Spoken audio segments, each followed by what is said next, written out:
Odette. Odette, voilà, entrez. Tu es en retard aujourd'hui. C'est quoi l'excuse cette fois? Des souliers perdus, des vaches dans le chemin, quelque chose... Who are you? Phyllis Levin. Well, Miss Levin, I'm afraid you have the wrong... The New York Times. The New York Times. And you came to France. You came to me after I made it clear to all of you I didn't wish to be disturbed. Now, what could you possibly want from me anyway after all these... Right, never mind. Whatever it is, please, just go. Judy. Well, yes, of course, I heard everybody had heard she had died. I heard, of course, that she had died.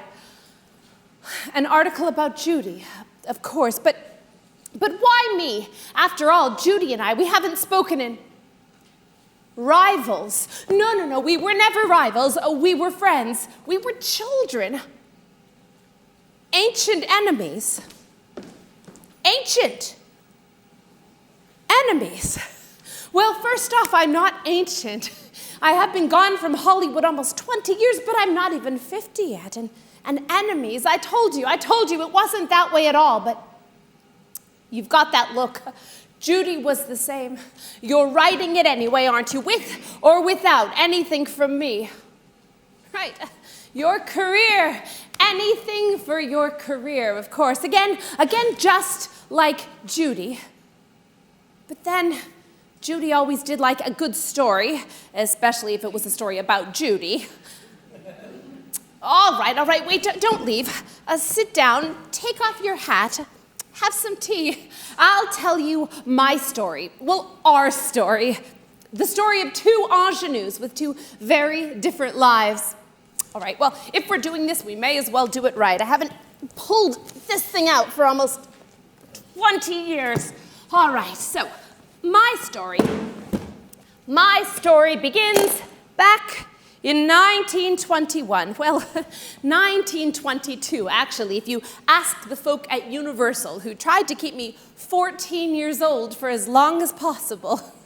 But for the sake of truth, I was born Edna May Durbin, December 4th, 1921, in Winnipeg, Canada. Well, yes, Winnipeg, it is about as far from this life in France as you can get. It is about as far from a life in Hollywood as you can get, too. Now, the only fame I found in Winnipeg, Canada, was a pewter plaque I won for loudest crying baby at the Manitoba Provincial Fair. The studio changed that one, too, from loudest crying baby to prettiest baby. But never mind. So my father, he worked for Canadian Pacific Railway, and, well, the winters in Winnipeg became too hard for anyone to take.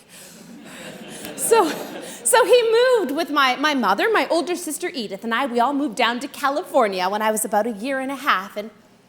Oh, Judy. Well, Judy was born Frances Ethel Gum around 6 months after I was. She grew up on the stages of vaudeville. She started singing when she was just a little girl, and... Well, no, I didn't perform as a child. You have to understand, I was just a regular little girl, singing at the top of my lungs as I ran down the street, my black dog Tippy barking behind me. I'd like to climb an apple tree, though apples green are bad for me. And I'll get sick as I can be, it's foolish but it's fun. I love to be on friendly terms with pollywogs and angleworms and all the very deadly germs. It's foolish but it's fun. If it should ever come to pass that I inherit wealth, I'll eat and eat and eat and eat until I wreck my health. I'll never see the morning light, I'll sleep all day and dance all night. Though I know it isn't right, it's foolish but it's fun. I love to ramble over leaves and chase the busy bumblebees. Though a bee may light on me, it's foolish but it's fun. When thunderstorms put folks to rout and no one dares to venture out, it's when I love to slosh about. It's foolish but it's fun. I love to sit beside a brook and wait for fish to bite. And even if they don't, it's nice to think perhaps they might. While others climb the mountain high, beneath the tree I love to lie. Watch the snails go whizzing by. It's foolish, but it's fun.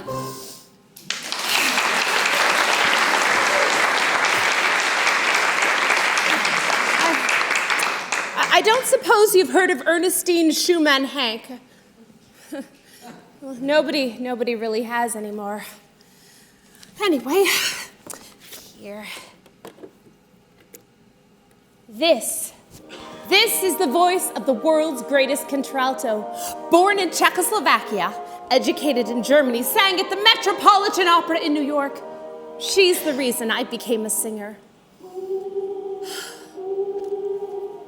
Even as a little girl, I loved opera. We didn't have a lot of money, but I had this voice, you see. My sister Edith had just gotten a job teaching, and she went without a new coat, went without new shoes, instead using her pay for my singing lesson. Madame Schumann Hank, she was my hero.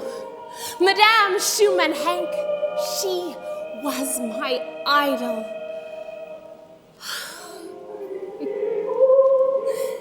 And MGM, the big movie studio, was planning to make a film about her life.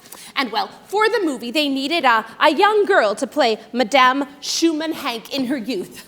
Well, I was spotted singing at a recital, and I was invited to come into the studio to audition for all the studio executives, as well as for Miss Ida Levin, the personal secretary of Louis Mayer, the head of MGM himself. Gentlemen, Miss Coverman. Don't be nervous, Edna May. Just sing one of the little songs you know. All right. Sulle labbra, se potessi dolce un bacio ti darei, dolce un bacio ti darei.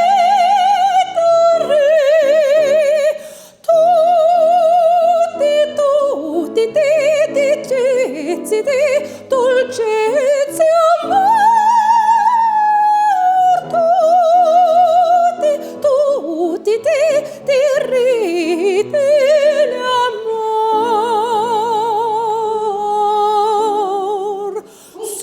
Oh. Miss Durbin, did you say? Well, yes. Just wait a few minutes. All right. Operator, can we Louis Mayer at the Plaza Hotel? Yes, as quickly as you can, please. New York City switchboard here. Mr. Mayer is on the line. Please go ahead, Mr. Mayer. Louis Mayer. Ida, is everything all right? Mr. Mayer, there's a girl in the studio I think you need to hear. Think juvenile Schumann Hank. Go ahead, Miss Durbin. Sing. Sulle labbra, se potessi dolce un bacio ti darei, dolce un bacio ti darei. I was offered a contract on the spot, and that contract, it saved my family. You see, my father, he had been ill, and he had fainted twice at work. The doctors told him he needed to stop working, but stop working in the middle of the Depression. He was desperate. So I said, Dad, would it help if I brought home $100 a week? MGM wants you to come in tomorrow and sign a contract for me. I will never forget the look on my father's face.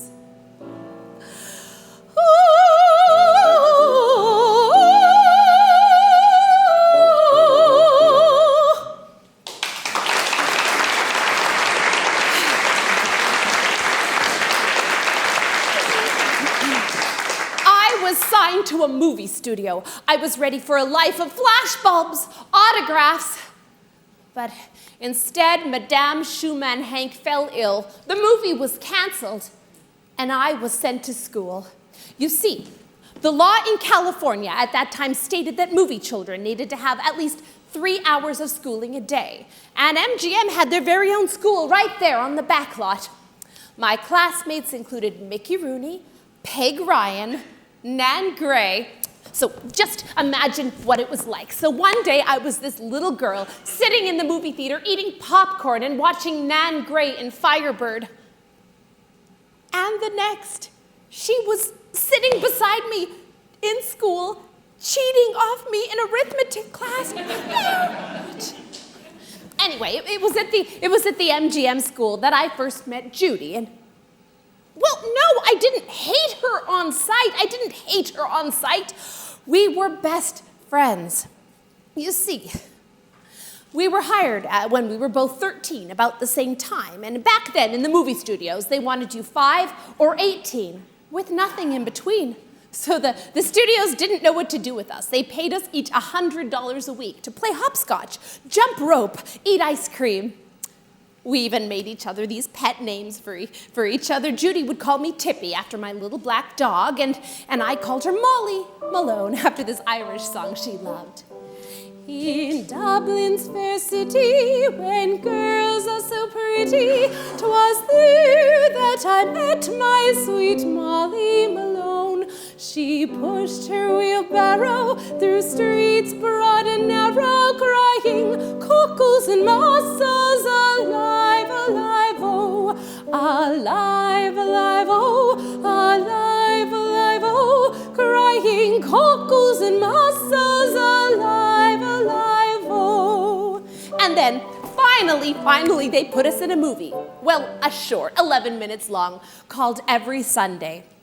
Now, in this movie, there was an orchestra that played every Sunday in the park, but nobody came to hear them sing. So Judy and I had an idea. In the movie, we snuck into the gazebo in the park, and we started to sing. And Judy's swing and my it brought people running, so hurrah, the concerts are saved, roll credits. Anyway, I remember when we first saw the finished reel in the projection room. 5 minutes into the film, Judy turned to me and she whispered, "You're awfully good, Edna May, really, but I'm terrible." Well, I said, "No, Judy, you're all right, I'm the awful one." Well, she smiled and sort of laughed and looked at me with that look she had, and she said, "We may as well admit it, Edna May. We're both pretty terrible." Now, what we didn't realize at the time was that 11 minutes short was actually a sort of extended screen test. You see, Ida Coverman and Louis Mayer had decided that and the studio executives had decided that they didn't need 2 teenage girl singers. And really, this extended screen test was to decide whose contract was going to be renewed. And, well... I just saw the rushes from Every Sunday. This studio isn't a charity, and one of the girls has got to go. I've decided. Drop the fat one. But sir, they both weigh the same. Which one is the fat one? The fat one. You know who I mean. I'll be back on Sunday, and I expect it'll all be taken care of by then. Sir? Sir? Edna? Yes, Miss Coverman. Would you come in here, please? I went home, locked myself in my room with my dog Tippy, and cried. I couldn't go back to my old school, my old life, a failure at 14. Luckily, I needn't have worried. Almost immediately, I was hired by Universal, a competing studio, at $150 a week. That's where I became a star, and... Oh, was he sorry? Oh, Louis Mayer! Yes, he was sorry. You see, it turned out that Mr. Mayer hadn't meant to fire me. So when he got back to town and I was gone and Judy was there, he was furious. He stormed around the studio raging, "Universal got Tiffany's and I'm stuck with Woolworths." But it was too late. I was gone. Oh, Judy, well, yes, we didn't see each other as much. Of course, we were going to different schools then, but we still wrote each other letters. And in June, when Judy's birthday rolled around, she planned a big party. I was the first one she invited. So yes, things were going pretty well for both of us. I love to whistle, 'cause it makes me merry, makes me feel so very. I love to yodel everywhere I go, yodel-ay, yodel-ay, hey, ooh. Early to bed, early to rise, makes you healthy, wealthy and wise. Well, I found out, I know it's true, a whistle does much more for you. Well, I love to whistle, trouble won't come near me, especially when they hear me. Early to bed, early to rise, makes you healthy, wealthy and wise. Well, I found out, I know it's true, a whistle does much more for you. Well, I love to whistle, troubles won't come near me, especially when they hear me.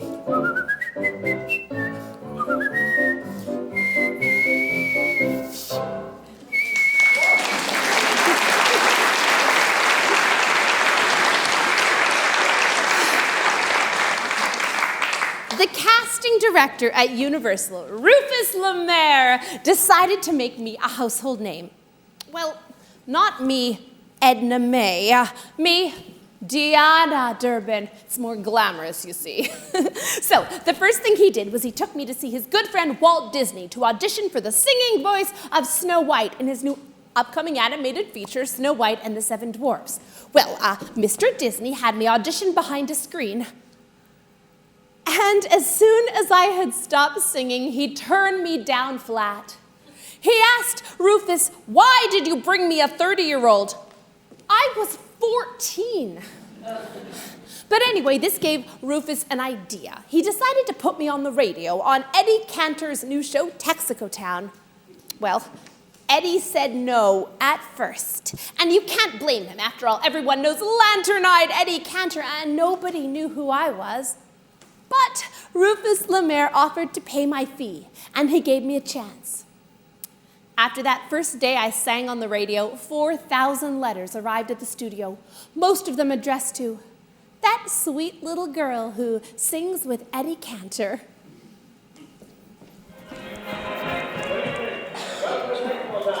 And again, the 45,000 dealers who serve with fire seed gasoline and other technical products present his honor the mayor, Eddie Cantor.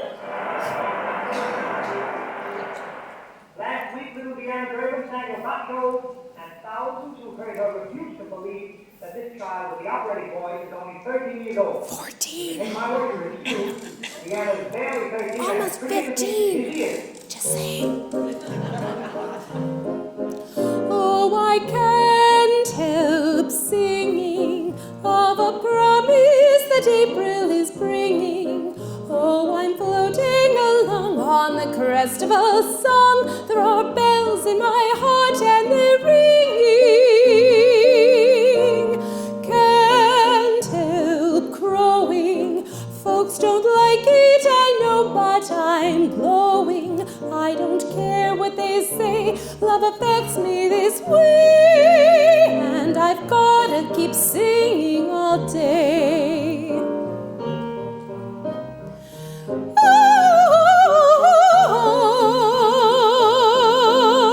I don't care what they say, love affects me this way, and I've gotta keep singing. Yes, I've gotta keep singing. Yes, I've gotta keep singing all day.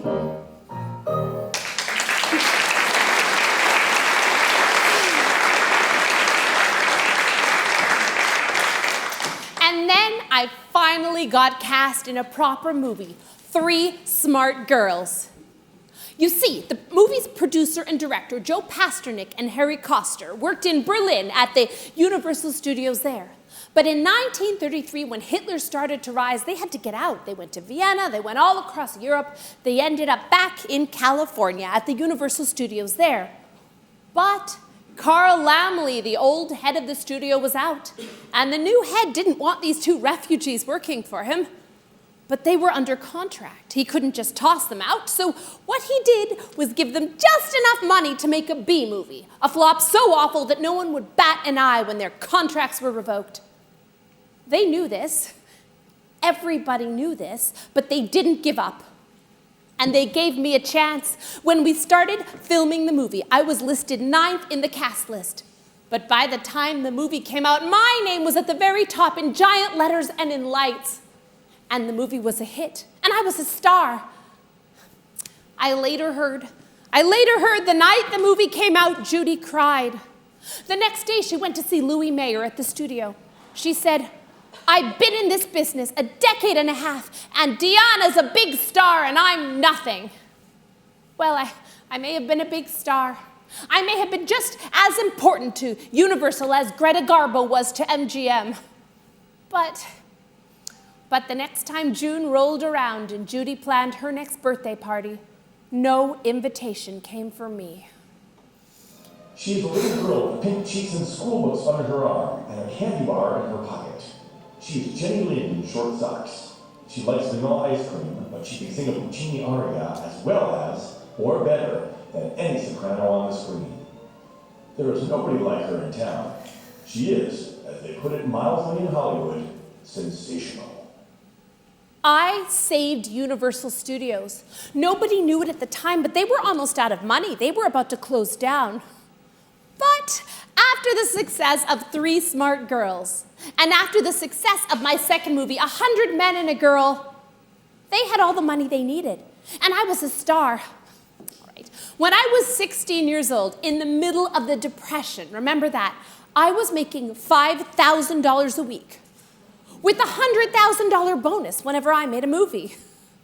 The movie studios insured me for $500,000. They even built me a house, my own bungalow on the back lot in case I got tired between filming and, wanted my own house. It had a kitchen and pianos and a garden, a white picket fence. My singing teacher reported directly to the head of the Metropolitan Opera in New York. In 1938, I was even honored with an honorary Academy Award for youth. It was for bringing youthfulness to the silver screen with Mickey Rooney. In Winnipeg, Canada, where I'm from, they made a special Deanna Durbin house on 8 Richmond Row, 8 Kingston Row. I never lived there, but they furnished the whole house, auctioned it off for charity, and the winner of the raffle was a farmer from Saskatchewan who decided that he wasn't moving to Winnipeg, so he sold it to another family. There were Deanna Durbin dresses, Deanna Durbin soaps, Deanna Durbin paper dolls. A fingerprint expert in the United States Department of Justice in 1938 started a Deanna Durbin Devotees fan club. And it's still going. When I was 16 years old, I did an interview with your New York Times, and I had been asked so many times about my love life, and I was just feeling a little silly that day, and I responded that, I'm 16 years old, I'll probably never marry. Well, the next day, a feature article came out in your New York Times with the headline, Deanna Durbin Spinster.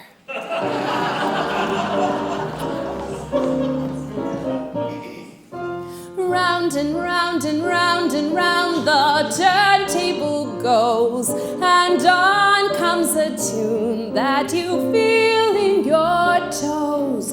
On and on and on and on the disc jockey plays, and most every song has the same old phrase, I love you. How'd you like to hear that all day long? But not in a song, but in a sigh. So would I, well, that's the dream I'm dreaming as the turntable goes. Round and round and round and round and round.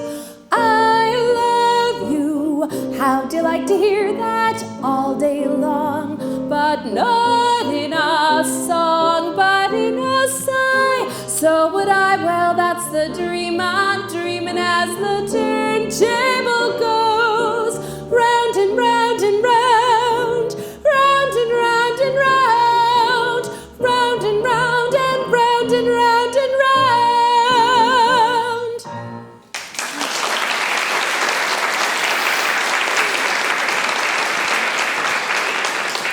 Meanwhile, Judy was busy too. She was working 18 hours a day, 6 days a week, with pills to keep her awake and pills to help her sleep. No bungalow for her.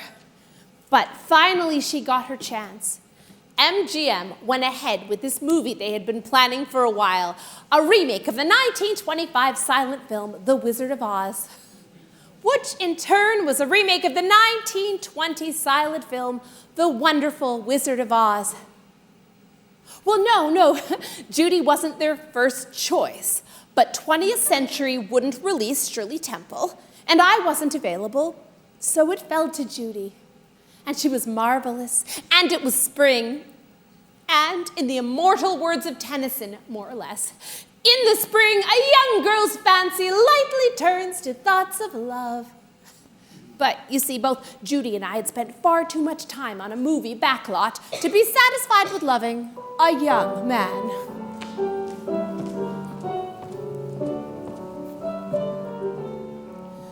Do you hear what I hear? There's something in the wind, something that the moonbeams think we ought to know. Do you feel what I feel? There's something in the wind, something that the stars planned centuries ago. A funny little bird just sent word from the treetops that you will be tops in my heart. When do we start? Kiss me and hold me. There's something in the wind and it tells me we're gonna fall in love.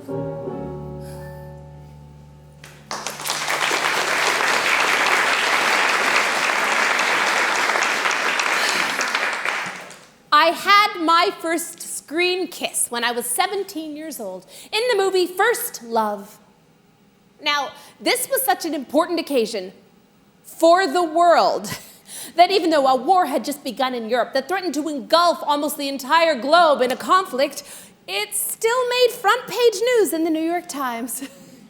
Now, Universal went on a nationwide search to find the right young man to salute their Deanna for the first time. And they found Robert Stack. He was tall, blonde, handsome, sporty. They actually found him well playing sports. No one knew if he could act, but that was all right. Tall, blonde, handsome, sporty. But it took him an hour and a half to get the kiss right. An hour and a half. Luckily, I already had a fair amount of experience in kissing already. You see, I met Von Paul when I was 15 and he was 22 on the set of Three Smart Girls. Well, yes, it is a big age difference, but he was second assistant director. I saw him every day. He knew my parents. We went for ice cream. We went for ice cream Sundays. We would walk around the back lot.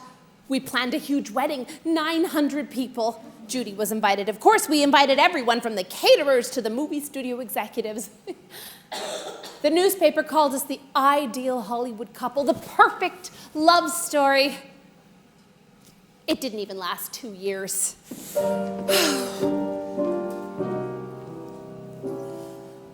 Will there be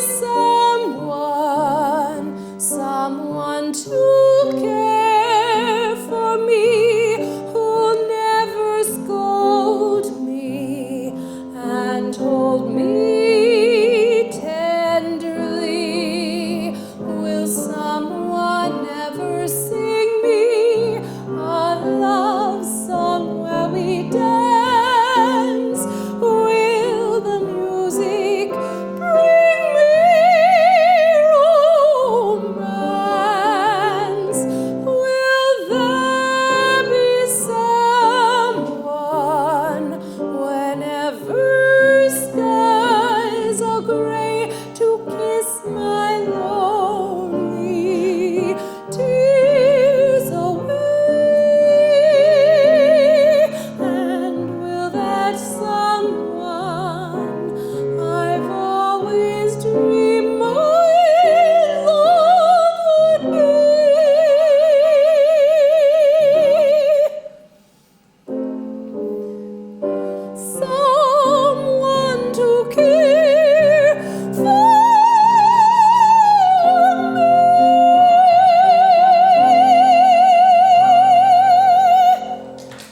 They say that love is blind. Well, I can tell you that's a fact. Because aside from Nate Bloomberg, the head of Universal, the entire world seemed blind to the fact that I gave birth to my little Jessica just 6 months after my second marriage. And she wasn't early. Come in, Deanna. What's going on? Nate, there's something you should know. I already know, Deanna. The question is, what does the studio do about this? I don't know. Do you love him? Yes, I love him so much. Can you marry him? Well, no, you see, he's already No. This is a hard one, Deanna. Everyone already suspects that you and Joe Cotton were carrying on during your last movie. Well, I've seen a lot over the years, and there's a lot that audiences will forgive. But from their Little Miss Fix-It, they still expect the morals of a young girl. Nate, I'm 21. It was a miracle that it didn't blink an eye at your marriage or your divorce. Nate, listen. But this? Nate, listen. Maybe it's best. I've made already half a dozen movies. I could leave. I could still sing with my baby. No one What would. about Felix? Felix Johnson? Felix. Dee, he's perfect. He's been married 3 times, plans to leave Hollywood anyway. He's worked on screenplays, he admires you, and he's a good man. What do you say, Deanna? It'll save your reputation. Give your little baby a name. He's 30 years older than I am, though. It's only for a year or so. We'll draw up a prenuptial agreement. The audiences will overlook a second divorce when their favorite movie star is photographed cradling her perfect little baby. But I don't love him. It's that or get rid of it, Deanna. You know, this is the only way. He was right, though. Back then, it was the only way. We got married at the Little Church of the West in Las Vegas. My sister Edith was my attendant. Nate was also right, though. Felix was a good man. He stayed for an entire year after little Jessica was born. He didn't bat an eye when I publicly accused him of desertion, of mental cruelty. He didn't ask for 1 penny from me. But I swore if I ever married again, it would be the last time. January and February were never so empty and gray. Tragically, I feel like crying. Without you, my darling, I'm dying. So let's rather put it this way.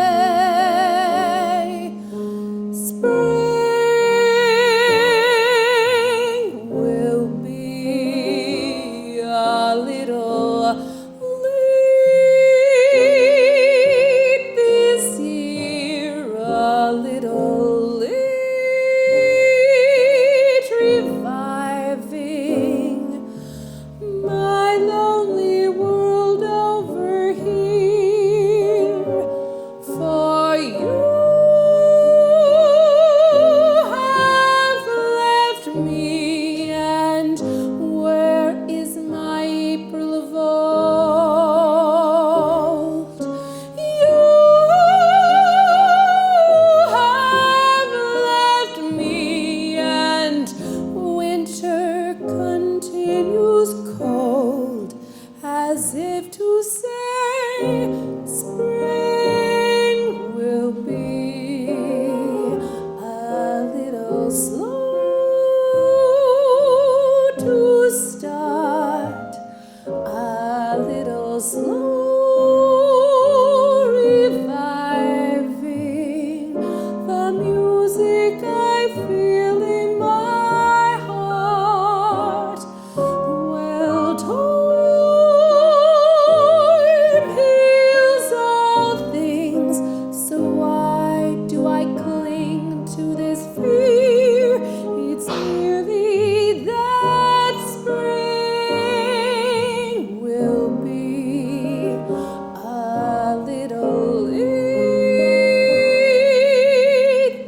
To be honest, I almost quit Hollywood and music years before I actually did. It's funny, isn't it, how everyone always yearns for what they don't have. I loved making movies. I loved singing. It wasn't enough. But then you see, America entered into the Second World War, and I couldn't leave. Deanna just meant too much to too many people. So I spent the war as a symbol, a very busy symbol. Well, Judy, yes, well, she was busy too. She danced with soldiers in the Hollywood canteen. She promoted the Red Cross on the radio and in pictures. And it would have been lovely to work with Judy. Of course, I would have loved to work with Judy, but she wouldn't do it. You see, back then, people loved Judy, but they adored me, so she just wouldn't. Anyway, I too danced with soldiers in the Hollywood canteen. I cut up pieces of my dresses to send to soldiers overseas. I became an honorary member of over a dozen regiments. When President Roosevelt made an alliance with Stalin at the start of the war, as a good faith gesture, he presented Stalin with a copy of my latest film. On the Pacific Front, a B-24 bomber was named Deanna's Dreamboat. It killed thousands of people with my smiling face painted on the side. In Italy, Mussolini actually published an open letter in his national newspaper to me, asking me to please intercede on his behalf with President Roosevelt and keep America out of the war. In Great Britain, Prime Minister Churchill, whenever he had a military victory, he would go into his private screening room with a brandy, a cigar, and a copy of 100 Men and a Girl, my second picture. I later learned that in Amsterdam, in Anne Frank's secret annex, she had posted 2 photographs of me on the wall as a symbol of hope and freedom. When the Japanese troops wanted to crush the morale of American and Canadian families imprisoned in Manila, they announced to them that I had died in childbirth.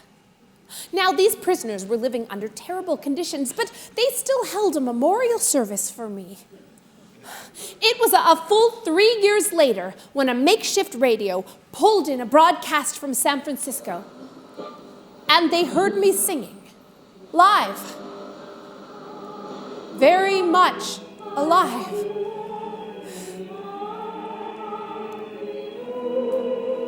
How could I leave when a few scratchy notes sung over a clandestine radio could give people so much hope? All of us are working hand in hand. We're working to preserve this wondrous land. But there is something more we all can do to help us bring our loved ones safely through.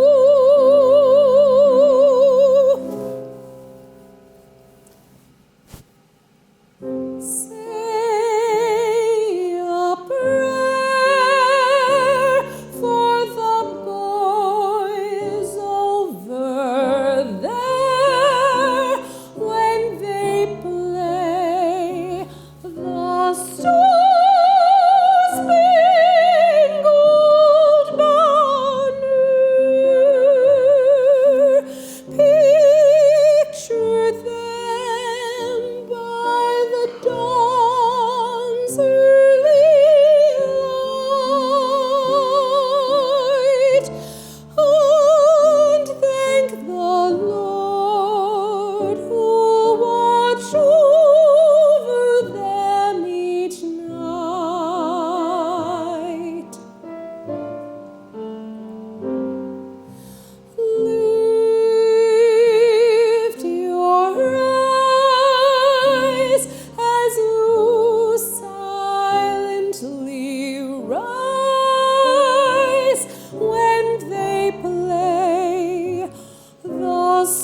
fills the air.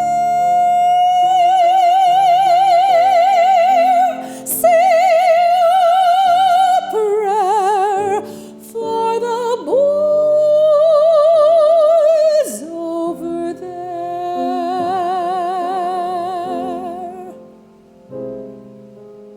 Did you know you are an inspiration to 6 soldiers in the U.S. Army Air Corps? There was an incident last week where a windstorm blew down your photo and left a shattered glass frame and 6 shattered hearts. You epitomize everything that is missing from my present existence. Sincerity, tenderness, music, and love.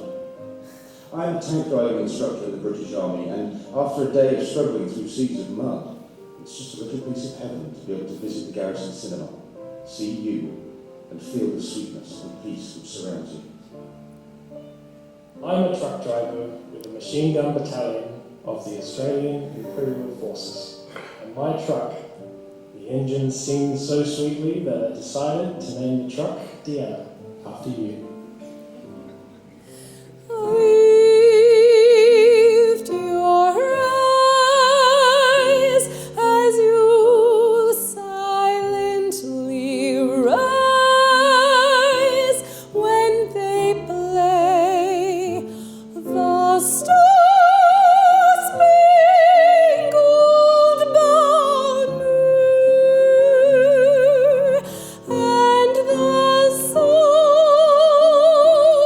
of freedom fill the air. Say a prayer for the boys over there.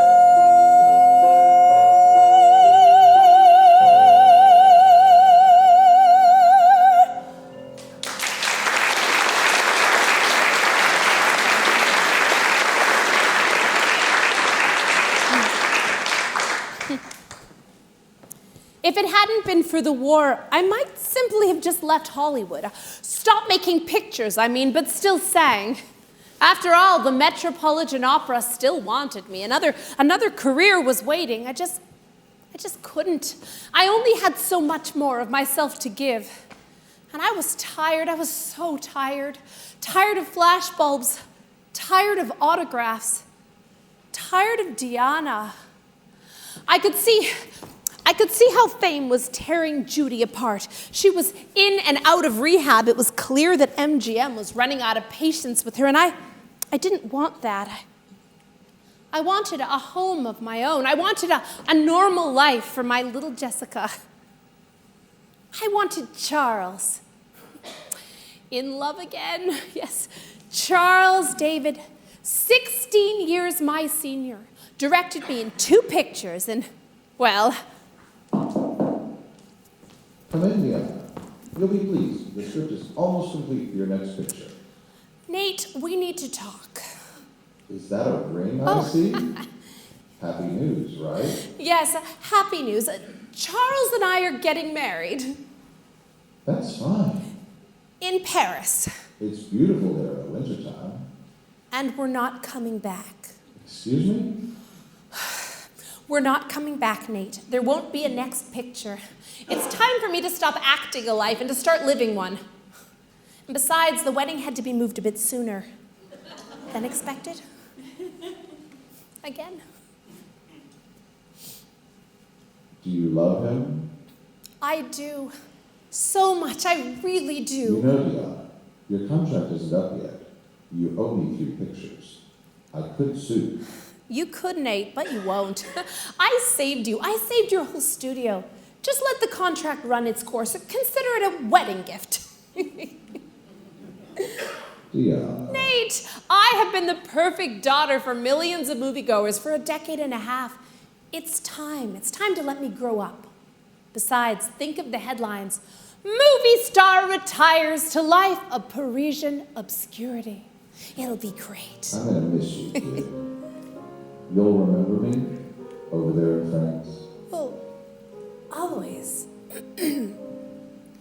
I'll be loving you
just an hour, not for just a day, not for just a year, but always.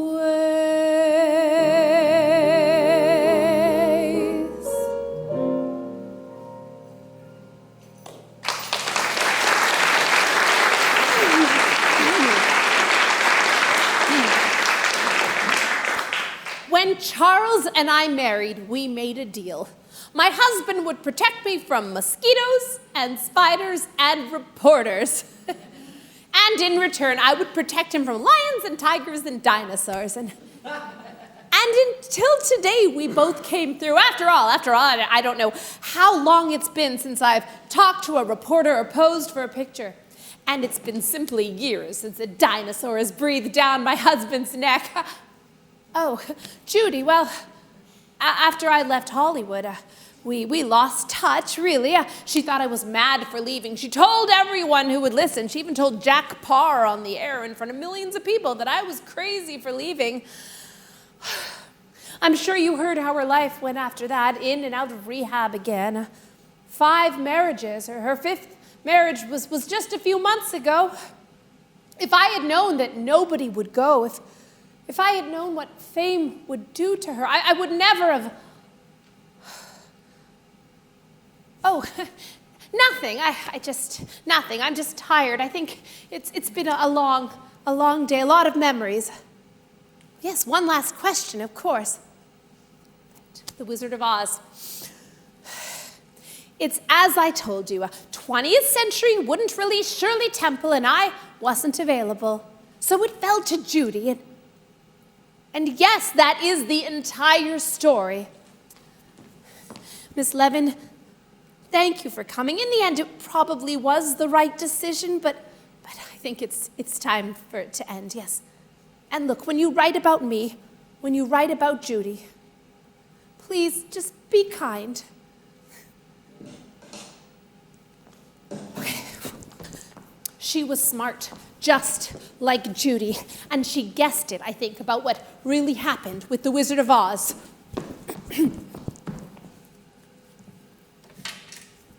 Deanna, thank you for coming. I've spoken with Nate at Universal, and he is willing to let me have you back for a picture. We need a pretty young girl with a good voice. But sir, you fired me. You have Judy. She's a cute kid, but she's not star material. But, it's you people want to see, want to hear. But we're best friends. I wouldn't ever do that to her. Cast is top notch. Billy Burke, Ray Bolger, and the music. Here, give it a try and see what you think. Well, all right.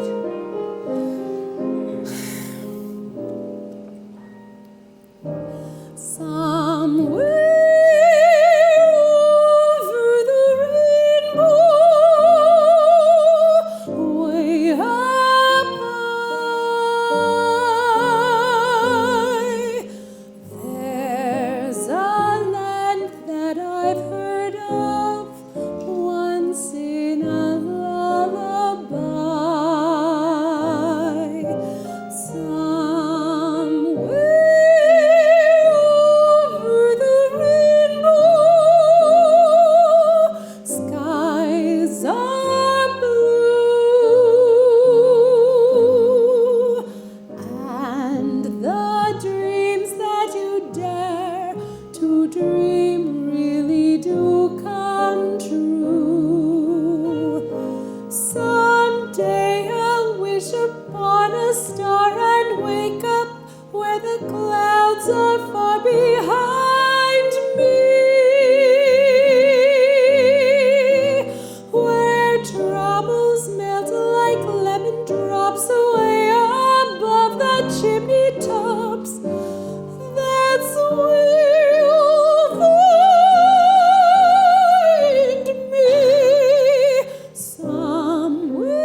Bye.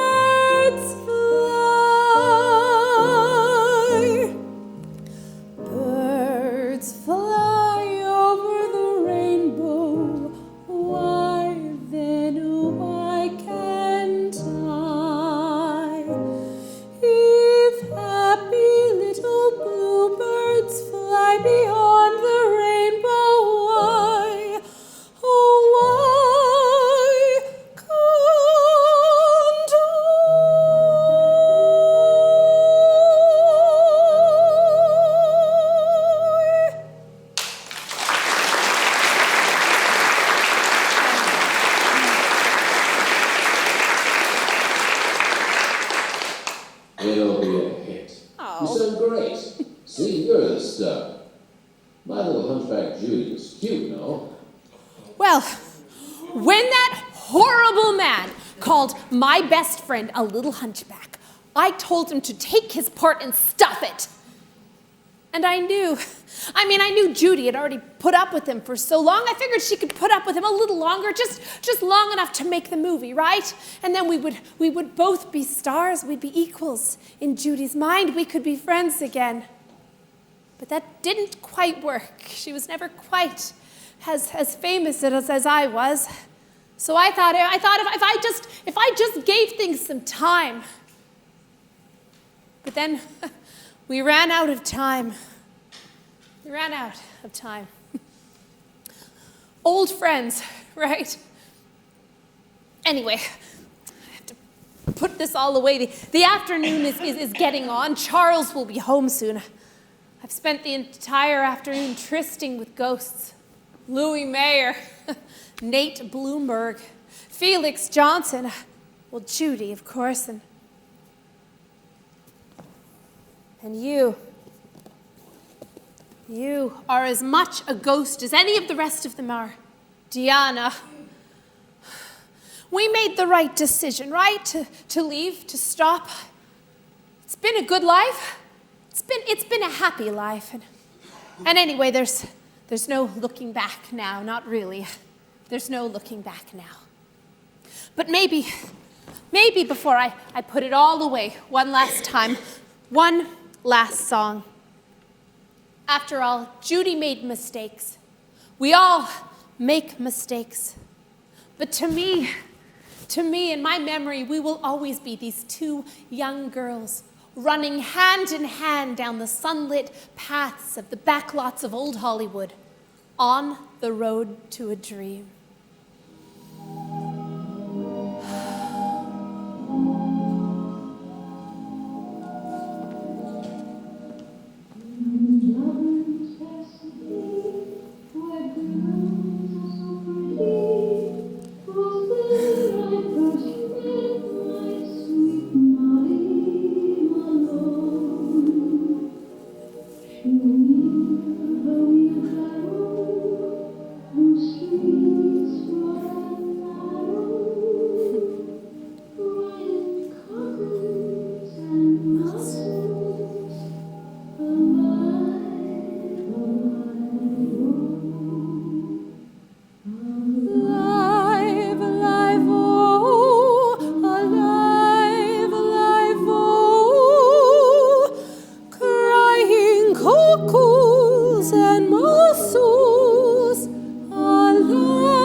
Fishmonger, and sure 'twas no wonder, for so were